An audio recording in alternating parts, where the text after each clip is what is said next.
Good morning to one and all. ನೋಡಿ ನಾವು ಇವತ್ತು ಕಾಮ್ದು ಒಂದು ಪ್ರಾಬ್ಲಮ್ನ ತೊಗೊಂಡಿದ್ದೀವಿ. ಆ ಪ್ರಾಬ್ಲಮ್ನ ಹೇಗೆ ಸಾಲ್ವ್ ಮಾಡ್ತೀನಿ ಡಿಸ್ಕಸ್ ಮಾಡ್ತಾ ಹೋಗೋಣ. ನೋಡಿ, Ramesh and Suresh are partners sharing profits and loss in the ratio of 2:1. ಅಂದರೆ ರಮೇಶ್ ಮತ್ತು ಸುರೇಶ್ ಅನ್ನೋ ಇಬ್ಬರು ಪಾರ್ಟ್ನರ್ಸ್ ಇರ್ತಾರೆ. ಅವ್ರು ಬರೋ ಪ್ರಾಫಿಟ್ ಮತ್ತು ಲಾಸಸ್ನ ಶೇರ್ ಮಾಡ್ತಾರೆ. ಹೇಗೆ ಅಂದರೆ 2:1 ರೇಷಿಯೋದಲ್ಲಿ ಶೇರ್ ಮಾಡ್ತಾ ಹೋಗ್ತಾರೆ. Next, their capitals were ₹3 lakhs and 2,40,000. ಅಂದರೆ ರಮೇಶ್ ಮತ್ತು ಸುರೇಶ್ ಅವ್ರ ಕ್ಯಾಪಿಟಲ್ ಏನಾಗಿರುತ್ತೆ 3 lakhs ಮತ್ತು 2,40,000 ಆಗುತ್ತೆ. ಅಂದರೆ ರಮೇಶ್ ಬಂದು 3 lakh ಆಗಿರುತ್ತೆ, ಸುರೇಶ್ದು 2,40,000 ಆಗಿರುತ್ತೆ. ಯಾವಾಗ ಅಂದರೆ 1/1/2010 during the years drawings var. ಅಂದರೆ ಅವರು ಡ್ರಾಯಿಂಗ್ಸ್ ಏನೇನು ಮಾಡಿದ್ದಾರೆ ಆ ವರ್ಷದಲ್ಲಿ ಅಂತ ಹೇಳಿದ್ದಾರೆ. ನೋಡಿ, ರಮೇಶ್ ಫಸ್ಟ್ ಮಾರ್ಚ್ ₹20,000. ರಮೇಶ್ ಏನು ಮಾಡಿದ್ದಾರೆ, ಫಸ್ಟ್ ಮಾರ್ಚಲ್ಲಿ 20,000 ಡ್ರಾ ಮಾಡಿದ್ದಾರೆ. Next September 1 10,000 and November 1 20,000. ಮಾರ್ಚಲ್ಲಿ 1ನೇ ತಾರೀಕಲ್ಲಿ 20,000 draw ಮಾಡಿದ್ದಾರೆ, ಸೆಪ್ಟೆಂಬರ್ 1ನೇ ತಾರೀಕು 10,000 ಡ್ರಾ ಮಾಡಿದ್ದಾರೆ ಆ್ಯಂಡ್ 1 ನವಂಬರ್ 20,000 ಡ್ರಾ ಮಾಡಿದ್ದಾರೆ. ಅದನ್ನು ನಾವು ಇಲ್ಲೇನು ಮಾಡಬೇಕು, ಡ್ರಾಯಿಂಗ್ಸ್ ಅಂದರೆ ಪ್ರಾಡಕ್ಟ್ ಮೆಥಡಲ್ಲಿ ಡ್ರಾಯಿಂಗ್ಸ್ನ ಕಂಡುಹಿಡಬೇಕಾಗುತ್ತೆ. ನೆಕ್ಸ್ಟು ಸುರೇಶ್ ಅವರು 1 ಏಪ್ರಿಲ್ 20,000 ಡ್ರಾ ಮಾಡಿದ್ದಾರೆ. ಏಪ್ರಿಲ್ 1ನೇ ತಾರೀಕು 20,000 ಡ್ರಾ ಮಾಡಿದ್ದಾರೆ, ಅಕ್ಟೋಬರ್ 10,000 ಡ್ರಾ ಮಾಡಿದ್ದಾರೆ ಆ್ಯಂಡ್ ನವಂಬರ್ 1 20,000 ಡ್ರಾ ಮಾಡಿದ್ದಾರೆ. ಇವರು ನವಂಬರ್ 1 ಏನು ಮಾಡಿದ್ದಾರೆ 20,000 ಡ್ರಾ ಮಾಡಿದ್ದಾರೆ. ಇಬ್ಬರು 3 ಸಲ ಡ್ರಾ ಮಾಡಿದ್ದಾರೆ, ಆದರೆ ಬೇರೆ ಬೇರೆ ಮಂತಲ್ಲಿ ಡ್ರಾ ಮಾಡಿದ್ದಾರೆ. ಸೊ ಈಗ ನಾವೇನು ಮಾಡಬೇಕು, ಪ್ರಾಬ್ಲಮ್ನ ಸಾಲ್ವ್ ಮಾಡೋಣ. ಅದಕ್ಕೆ ನೋಡಿ, ಬೇಕಾಗಿರುವ ಅಡ್ಜಸ್ಟ್ಮೆಂಟ್ಸ್ ಕೆಳಗಡೆ ಕೊಟ್ಟಿದ್ದೇನೆ. Interest rate 6% is allowed on capital. ಅಂದರೆ ನಮಗೆ ಕ್ಯಾಪಿಟಲ್ ಮೇಲೆ ಇಂಟ್ರೆಸ್ಟ್ ಎಷ್ಟು ಅಂತ ಗೊತ್ತಿರಬೇಕಲ್ವಾ. ಅಂದರೆ ಅವರು 3 ಲಕ್ಷ ಇನ್ವೆಸ್ಟ್ ಮಾಡಿದ್ದಾರೆ, 7,40,000 ಇನ್ವೆಸ್ಟ್ ಮಾಡಿದೆ ಅಂತ ಹೇಳಿದಾರಲ್ವಾ. ಸೊ ಅದಕ್ಕೆ 6% ಏನು ಮಾಡ್ತಾರೆ, ಅವರು ಇಂಟ್ರೆಸ್ಟ್ನ ಕೊಡ್ತಾರೆ. ಆ್ಯಂಡ್ ಡ್ರಾಯಿಂಗ್ಸ್ ಕೂಡ 6% ಅಂತ ಹೇಳಿದ್ದಾರೆ. Next, Ramesh is entitled to get a salary of ₹3,000 per month. 3,000 per month ಅಂದರೆ ರಮೇಶ್ ಅನ್ನೋರು ಏನು ಮಾಡ್ತಾರೆ, ಸ್ಯಾಲ್ರಿನ ತಗೋತಾರೆ. ಇಲ್ಲಿ ಸುರೇಶ್ ಮತ್ತು ರಮೇಶ್ ಇಬ್ಬರು ಪಾರ್ಟ್ನರ್ ಆಗಿರೋದ್ರಿಂದ ಮೋಸ್ಟ್ಲಿ ಇವ್ರು ಏನಾಗುತ್ತೆ, ವರ್ಕಿಂಗ್ ಪಾರ್ಟ್ನರ್ ಆಗಿರ್ತಾರೆ ರಮೇಶ್ ಅವರು. ಸೊ ಅವ್ರಿಗೇನು ಮಾಡ್ತಾರೆ, ಪರ್ ಮಂತು 3,000 ಸ್ಯಾಲ್ರಿ ಕೊಡ್ತಾರೆ. ನಾವು ಇಲ್ಲಿ ನೋಡಬೇಕಾಗಿರೋದು ಪರ್ ಮಂತ್ ಅನ್ನೋದು ತುಂಬ ಮುಖ್ಯ. ಪರ್ ಆ್ಯನಮ್ ಅಂದರೆ ವರ್ಷಕ್ಕೊಂದ್ಸತಿ ಸ್ಯಾಲ್ರಿ ಅಂತ, ಅಂದರೆ ವರ್ಷ ಸ್ಯಾಲ್ರಿ ಒಟ್ಟಿಗೆ ಕೊಡ್ತಾರೆ ಅಂತ. ಪರ್ ಮಂತ್ ಅಂದರೆ ತಿಂಗಳು ಕೊಡ್ತಾರೆ ಅಂತ. ವರ್ಷಕ್ಕೆ ಎಷ್ಟು ತಿಂಗಳು, 12 ತಿಂಗಳಲ್ವಾ. ಸೊ ಅದನ್ನು ಜ್ಞಾಪನ ಇಟ್ಕೊಳ್ಳಿ. Next, the net profit for the year ended 31st December 2010 before allowing interest on capital, interest on drawings and Ramesh salary was ₹1,84,000. ನೋಡ್ಕೋಬೋದು, 1,84,000 ಅಂದರೆ ಅದಕ್ಕಿಂತ ಮುಂಚೆ ರಮೇಶ್ಗೆ ಸ್ಯಾಲ್ರಿ ಕೊಡೋಕ್ಕಿಂತ ಮುಂಚೆ ಮತ್ತು ಇಂಟ್ರೆಸ್ಟ್ ಆನ್ ಡ್ರಾಯಿಂಗ್ಸ್ ಮತ್ತು ಇಂಟ್ರೆಸ್ಟ್ ಆನ್ ಕ್ಯಾಪಿಟಲ್ ಕೊಡೋಕ್ಕಿಂತ ಮುಂಚೆ 1,84,000 ಅವೆಲ್ಲ ಕೊಟ್ಟ ಮೇಲೆ ಎಷ್ಟಾಗುತ್ತೆ ಅಂದರೆ, ಈಗ ಏನಾಗುತ್ತೆ, ನಮ್ಮ ಎಕ್ಸ್ಪೆನ್ಸಸ್ ಎಲ್ಲ ಕಳೆದ ಮೇಲೆ ನಮ್ಗೆ ಎಷ್ಟು ಬರುತ್ತೆ ಅದು ರಿಯಲ್ ಪ್ರಾಫಿಟ್ ಆಗುತ್ತೆ. ಯಾಕಂದರೆ ಇದರಲ್ಲಿ ಎಲ್ಲ ಇನ್ಕ್ಲೂಡ್ ಆಗಿದೆ. Interest on capital, drawings, salary ಎಲ್ಲ ಇನ್ಕ್ಲೂಡ್ ಆಗಿ 1,84,000 ಇದೆ. ಅದನ್ನೆಲ್ಲ ಡಿಡಕ್ಟ್ ಮಾಡಿದ್ಮೇಲೆ ನಮ್ಗೆ ಗೊತ್ತಾಗುತ್ತೆ ನಮ್ಮ ರಿಯಲ್ ಪ್ರಾಫಿಟ್ ಏನು ಅಂತ. ಅದಕ್ಕೋಸ್ಕರ ಈಗ ನಾವು ಕಂಡುಹಿಡಿಯಕ್ಕೆ ಕೇಳಿದರೆ, ನೋಡಿ, prepare the partners capital account at 31st December 2010 by fluctuating system. Fluctuating important. ನೋಡಿ, ಇಲ್ಲಿ ನಮಗೆ 2 ಟೈಪ್ ಬರುತ್ತೆ. ಒಂದು ಫಿಕ್ಸೆಡ್ ಕ್ಯಾಪಿಟಲ್ ಸಿಸ್ಟಮ್ ಮತ್ತು ಇನ್ನೊಂದು ಫ್ಲಕ್ಚುಯೇಟ್ ಕ್ಯಾಪಿಟಲ್ ಸಿಸ್ಟಮ್ ಅಂತ. ಇದರಲ್ಲಿ ಅವ್ರಿಗೆ ಯಾವ್ದು ಕೇಳಿದರೆ, ಫ್ಲಕ್ಚುಯೇಟಿಂಗ್ ಕ್ಯಾಪಿಟಲ್ ಸಿಸ್ಟಮ್ ಬಗ್ಗೆ ಕೇಳಿದ್ದಾರೆ. ನೋಡಿ, ಈಗ ಫ್ಲಕ್ಚುಯೇಟಿಂಗ್ ಕ್ಯಾಪಿಟಲ್ ಸಿಸ್ಟಮಲ್ಲಿ ನಾವೇನು ಮಾಡಬೇಕು, first profit and loss appropriation ಅಕೌಂಟ್ನ ಕಂಡುಹಿಡಬೇಕಾಗುತ್ತೆ. ನೋಡಿ, ಈ ಫಾರ್ಮೆಟ್ ಗೊತ್ತಿದೆ, ಪರ್ಟಿಕ್ಯುಲರ್ ಅಮೌಂಟ್ ಮತ್ತು DR ಅಂದರೆ ಡೆಬಿಟ್ ಮತ್ತು ಕ್ರೆಡಿಟ್ ಕಾಲಮ್ ನಾವು ಬರ್ಕೊಂಡಿದ್ದೀವಿ. ನೋಡಿ, ಇಲ್ಲಿ ನಾವೇನು ಮಾಡಬೇಕು ಅಂದರೆ, ನಮಗೆ ಯಾವ ಇನ್ಕಮ್ ಬರುತ್ತೆ, ಕಂಪ್ನಿಗೆ ಯಾವ ಇನ್ಕಮ್ ಬರುತ್ತೆ ಅದನ್ನ ಕ್ರೆಡಿಟ್ ಕಾಲಮಲ್ಲಿ ಬರಿತಾ ಹೋಗ್ತೀವಿ. ನಮ್ಮಲ್ಲಿ ಯಾವುದು ಎಕ್ಸ್ಪೆನ್ಸಸ್ ಆಗುತ್ತೆ ಅಂದರೆ ನಮ್ದು ಯಾವ್ದು ಖರ್ಚು ಮಾಡ್ತೀವಿ ಅದನ್ನ ಡೆಬಿಟ್ ಕಾಲಮಲ್ಲಿ ಬರಿತಾ ಹೋಗ್ತೀವಿ. ಸೊ ನಾವಿಲ್ಲಿ ಪ್ರಾಫಿಟ್ ಆ್ಯಂಡ್ ಲಾಸ್ ಅಪ್ರಾಪ್ರಿಯೇಷನ್ ಕಂಡುಹಿಡಬೇಕಾದ್ರೆ ನಮ್ಮ ಇಂಟ್ರೆಸ್ಟ್ ಆನ್ ಡ್ರಾಯಿಂಗ್ಸ್ ಮತ್ತು ಇಂಟ್ರೆಸ್ಟ್ ಆನ್ ಕ್ಯಾಪಿಟಲ್ ಬಗ್ಗೆ ಮಾತಾಡಿದ್ದಾರೆ. ನೋಡಿ, ಇದ್ರ ಬಗ್ಗೆ ಒಂದೊಂದು ಡಿಸ್ಕಸ್ ಮಾಡ್ತಾ ಹೋಗೋಣ. ಬೈ ಬ್ಯಾಲೆನ್ಸ್ ಬ್ರೋಡೌನ್ ಅಂದರೆ ನಮ್ಮ ಪ್ರಾಫಿಟ್, ಅವ್ರು ಹೇಳಿದ್ರಲ್ಲ, salary, interest on drawings, interest on capital ಕೊಡೋಕ್ಕಿಂತ ಮುಂಚೆ ನಮ್ಗೆ ಎಷ್ಟಾಗಿದೆ ದುಡ್ಡು, 1,84,000 ಇದೆ. ಸೊ ನಾನೇನು ಹೇಳಿದೆ, ಕ್ರೆಡಿಟ್ ಕಾಲಮಲ್ಲಿ ನಮ್ಗೆ ಯಾವುದೇ ರೀತಿ ಇನ್ಕಮ್ ಬಂದು ಕ್ರೆಡಿಟ್ ಕಾಲಮ್ ಬರಬೇಕು ಅಂದಲ್ವಾ. ನೋಡಿ, ಇಂಟ್ರೆಸ್ಟ್ ಆನ್ ಡ್ರಾಯಿಂಗ್ಸ್ ಅಂದ್ರೇನು, ಒಬ್ಬ ಪಾರ್ಟ್ನರು ಅವ್ನ ಸ್ವಂತ ಖರ್ಚಿಗೋಸ್ಕರ ದುಡ್ಡನ್ನ ತೊಗೊಳ್ಳೋದು, ಬಿಸ್ನೆಸ್ ದುಡ್ಡನ್ನ ಸ್ವಂತಕ್ಕೆ ಖರ್ಚು ಮಾಡ್ಕೊಳ್ಳೋವಂಥದ್ದು. ಅಂದರೆ withdraw of money or money's worth from the business for the purpose of his own benefit other than ಬಿಸ್ನೆಸ್ಗಿಂತ ಬಿಟ್ಟು ಅವ್ನು ಸ್ವಂತಕ್ಕೆ ಖರ್ಚು ಮಾಡೋದ್ರಿಂದ ಡ್ರಾಯಿಂಗ್ಸ್ ಅಂತ ಹೋಗ್ತಾರೆ. ನೋಡಿ, ಯಾವಾಗ ನಾವು ಬಿಸ್ನೆಸ್ಸಿಂದ ದುಡ್ಡು ತೊಗೋತೀವಿ ಆಗ ನಾವು ಬಡ್ಡಿ ಯಾರು ಕಟ್ತೀವಿ, ವಾಪಸ್ ಬಿಸ್ನೆಸ್ಗೆ ಕಟ್ತೀವಲ್ವಾ. ಸೊ ಅದೇನಾಗುತ್ತೆ, ಬಿಸ್ನೆಸ್ಗೆ ಪ್ರಾಫಿಟ್ ಆಗುತ್ತಾ ಲಾಸ್ ಆಗುತ್ತಾ, ಆಬ್ಸಲ್ಯೂಟ್ಲಿ ಅದೇನಾಗುತ್ತೆ, ಪ್ರಾಫಿಟ್ ಆಗುತ್ತೆ. ಸೊ ಅದನ್ನು ನೋಡಿ, ರಮೇಶ್ ಕ್ಯಾಪಿಟಲ್ ಕೊಟ್ಟಿದ್ದಾನಲ್ವಾ, ಅವನ್ನ ರಮೇಶ್ದು ಡ್ರಾಯಿಂಗ್ಸ್ನ ಕಂಡುಹಿಡಬೇಕಾಗಿರುತ್ತೆ ನಾವು. ನೆಕ್ಸ್ಟು ಈ ಕಡೆ ಬರೋಣ, ಕ್ಯಾಪಿಟಲ್ ಇಂಟ್ರೆಸ್ಟ್ ಆನ್ ಕ್ಯಾಪಿಟಲ್ನ ಫಸ್ಟು ಬಗ್ಗೆ ಡಿಸ್ಕಸ್ ಮಾಡೋಣ. ಇಂಟ್ರೆಸ್ಟ್ ಆನ್ ಕ್ಯಾಪಿಟಲ್ ನೋಡಿ 18,000 ಇದೆ. ಇದು ಹೇಗೆ ಬಂತು ಅಂದರೆ ನಾವೇನು ಮಾಡಬೇಕು, ಫಸ್ಟು ನಾವು 3 lakhs, ರಮೇಶ್ ಎಷ್ಟಿದೆ 3 lakhs ಇಂಟು 6/100 ಮಾಡಿದ್ರೆ ನಮಗೆ 18,000 ಬರುತ್ತೆ. 3 lakh ಇಂಟು 6/100 ಅವ್ನು ಹೇಳಿದಾನಲ್ವಾ 6% ಇಂಟ್ರೆಸ್ಟ್ ಅಂತ, ಅದಕ್ಕೆ 3 lakhs ಇಂಟು 6/100 ಮಾಡ್ತೀವಿ. ನೆಕ್ಸ್ಟು ಸುರೇಶ್ ಕ್ಯಾಪಿಟಲ್ ತೊಗೊಳ್ಳೋಣ. ಹಾಗೆ 2,40,000 ಇಂಟು 6/100 ಅವನು ಆಲ್ರೆಡಿ ಹೇಳಿದ್ದಾನೆ 6% ಇಂಟ್ರೆಸ್ಟ್ ಇರುತ್ತೆ ಅಂತ. ಸೊ ಆಗ ಮಾಡಿದ್ರೆ ನಮಗೆ 14,400 ಬರುತ್ತೆ. ಸೊ 32,400 ಏನಾಗುತ್ತೆ ಟೋಟಲ್ ಕ್ಯಾಪಿಟಲ್. ನಾವು ಅವ್ರ ಇನ್ವೆಸ್ಟ್ಮೆಂಟ್ಗೆ ನಾವು ವಾಪಸ್ ದುಡ್ಡು ಕೊಡೋದೆಷ್ಟು 32,400 ರೂಪಾಯಿನ ಕೊಡ್ತಾ ಹೋಗ್ತೀವಿ. ಓಕೆನಾ. ನೆಕ್ಸ್ಟು ಸ್ಯಾಲರಿ ನೋಡಿ, ರಮೇಶ್ ಸ್ಯಾಲರಿ 36,000. ನಿಮ್ಗೆ ಅನಿಸ್ಬೋದು ಅಲ್ಲಿ ಆಲ್ರೆಡಿ ಪ್ರಾಬ್ಲಮ್ ಏನು ಮಾಡಿದ್ದಾನೆ 3,000 ಪರ್ ಮಂತ್ ಆಗಿ 36 ಹೇಗೆ ಬಂತು ಅಂತ ಡೌಟ್ ಬರುತ್ತೆ. ನೋಡಿ 3,000 ಇಂಟು 1 ವರ್ಷಕ್ಕೆ ಎಷ್ಟು ತಿಂಗಳು ಬರುತ್ತೆ, 12 ತಿಂಗಳು ಬರುತ್ತೆ. ಸೊ ಅದೇ 36,000. 1 ಇಯರ್ಗೆ ಎಷ್ಟು ತಿಂಗಳು ಬರುತ್ತೆ, 12 ತಿಂಗಳು. ಸೊ 3,000 ಇಂಟು 12 ಮಾಡಿದ್ರೆ ನಮಗೆ ಎಷ್ಟು ಬರುತ್ತೆ, 36,000 ಬರುತ್ತೆ. ಓಕೆ ಅಲ್ವಾ. ಸೊ ನಿಮಗೆ ಈಗ ನೆಕ್ಸ್ಟ್ ಕನ್ಫ್ಯೂಸ್ ಇರೋದೇನೆಂದರೆ, ನಾನು ಯಾಕೆ ಇಂಟ್ರೆಸ್ಟ್ ಆನ್ ಕ್ಯಾಪಿಟಲ್ ಬಗ್ಗೆ ಡಿಸ್ಕಸ್ ಮಾಡಿದೆ, ಆದರೆ ಇಂಟ್ರೆಸ್ಟ್ ಆನ್ ಡ್ರಾಯಿಂಗ್ಸ್ ಬಗ್ಗೆ ಡಿಸ್ಕಸ್ ಮಾಡಿದೆ ಅಂತ ಕನ್ಫ್ಯೂಸ್ ಇದೆ ಅಲ್ವಾ. ನೋಡಿ ನಾನಿಲ್ಲಿ ಕ್ಯಾಪಿಟಲ್ ಬಗ್ಗೆ ಡಿಸ್ಕಸ್ ಮಾಡಿದೆ, ಎಕ್ಸ್ಪ್ಲೇನ್ ಮಾಡಿದ್ದೀನಿ. ಮತ್ತು ಸುರೇಶ್ ರಮೇಶ್ ಮಾಡಿದೆ, ಹಾಗೆ ಸ್ಯಾಲ್ರಿ ಕೂಡ ಡಿಸ್ಕಸ್ ಮಾಡಿದೆ. ಆದರೆ ನಿಮಗಿರೋ ಡೌಟು ಇದು ಡ್ರಾಯಿಂಗ್ಸ್ ಬಗ್ಗೆ ಡಿಸ್ಕಸ್ ಮಾಡಲಿಲ್ಲ ಅಂತಲ್ವಾ. ಸೊ ಇಲ್ಲಿ ನಾವೇನು ಮಾಡಬೇಕು ಅಂದರೆ ಡ್ರಾಯಿಂಗ್ಸ್ನ ಕ್ಯಾಲ್ಕುಲೇಟ್ ಮಾಡಬೇಕಾಗುತ್ತೆ ನಾವು. ಅದಕ್ಕೆ ಒಂದು ವರ್ಕಿಂಗ್ ನೋಟ್ ಮಾಡಬೇಕು. ಇಂಟ್ರೆಸ್ಟ್ ಆನ್ ಡ್ರಾಯಿಂಗ್ಸ್ನ ಕಂಡುಹಿಡಿಯಬೇಕಾಗುತ್ತೆ. ಅದಕ್ಕೆ ಅದನ್ನ ಆಮೇಲೆ ಡಿಸ್ಕಸ್ ಮಾಡೋಣ ಅಂತ ತೋರಿಸ್ತಿಲ್ಲ. ನೋಡಿ ಈಗ ಡಿಸ್ಕಸ್ ಮಾಡ್ತಾ ಹೋಗೋಣ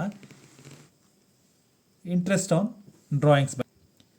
ನೋಡಿ ನಾವು ಜನವರಿ ನಿಮಗೆ ಈಸಿ ಮಾಡಬೇಕು ಅಂದರೆ ಜಾನ್, ಫೆಬ್, ಮಾರ್ಚ್, ಏಪ್ರಿಲ್ ಈಗ ಬರ್ಕೊಂಡು ಹೋದರೆ ನಿಮಗೆ ಈಸಿಯಾಗಿ ಅರ್ಥ ಆಗುತ್ತೆ.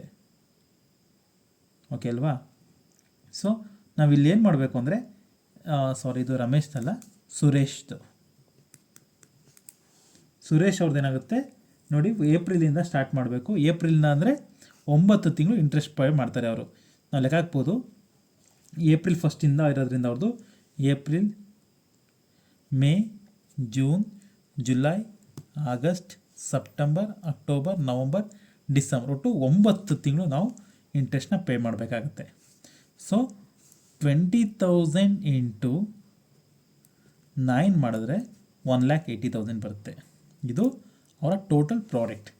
ನೆಕ್ಸ್ಟು 110 ಅಂದರೆ ಅಕ್ಟೋಬರಲ್ಲಿ ಡ್ರಾ ಮಾಡಿದ್ರಿಂದ ಅಕ್ಟೋಬರ್, ನವಂಬರ್, ಡಿಸೆಂಬರ್ 3 ತಿಂಗಳು. ಸೊ 10,000 ಇಂಟು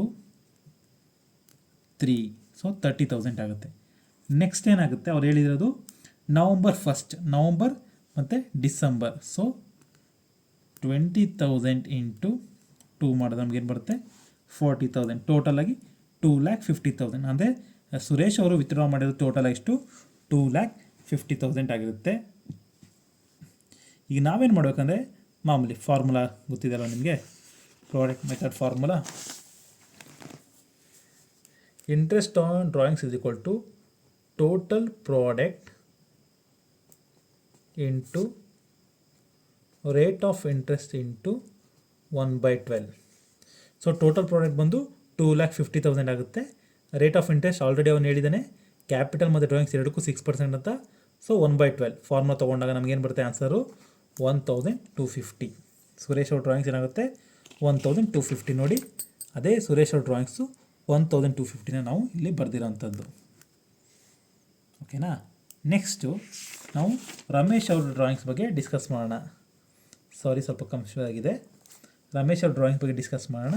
ರಮೇಶ್ ಅವ್ರ ಡ್ರಾಯಿಂಗ್ಸ್ ಬಗ್ಗೆ ಡಿಸ್ಕಸ್ ಮಾಡಿದರೆ ಅವ್ರೇನು ಮಾಡ್ತಾರೆ, ಮಾರ್ಚಲ್ಲಿ ಅಂತ ಹೇಳಿದ್ದಾರೆ, ಮಾರ್ಚಲ್ಲಿ ಡ್ರಾಯಿಂಗ್ ಮಾಡೋಣ ಅಂತ. So March, April, May, June, July, August, September, October, November, December ಒಟ್ಟು 10 ತಿಂಗಳು ಡ್ರಾ ಮಾಡಿದ್ದಾರೆ.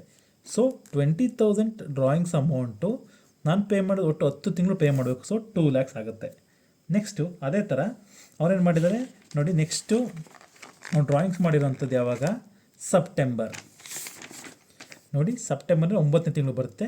ಸೆಪ್ಟೆಂಬರ್, ಅಕ್ಟೋಬರ್, ನವಂಬರ್, ಡಿಸೆಂಬರ್ ಒಟ್ಟು 4 ತಿಂಗಳು. ಸೊ 10,000 ಇಂಟು 4 ಮಾಡಿದ್ರೆ 40,000 ಬರುತ್ತೆ. ನೆಕ್ಸ್ಟು 1st ನವಂಬರ್ ಅಂತ ಹೇಳಿದ್ದಾನೆ. ಸೊ 20,000 ಇಂಟು ನವಂಬರ್ ಮತ್ತು ಡಿಸೆಂಬರ್, 20,000 ಇಂಟು 2 ಮಾಡಿದ್ರೆ 40,000. ಸೊ ಓವರಾಲ್ ಬಂದು 2,80,000 ಅಮೌಂಟು ಅವರು ಓವರಾಲ್ ಡ್ರಾ ಮಾಡಿರೋದು. ಅದು ನಮಗೆ ಕ್ಯಾಲ್ಕುಲೇಟ್ ಮಾಡಬೇಕಲ್ಲ ಪರ್ ಮಂತ್ ಎಷ್ಟು ಪೇ ಮಾಡಬೇಕಾಗುತ್ತೆ ಅಂತ. ಸೊ 2,80,000 ಅಂದರೆ total product into rate of interest 6% into 1/12 ಮಾಡಿದ್ರೆ ನಮಗೆ 1,400 ಬರುತ್ತೆ ಪರ್ ಮಂತ್.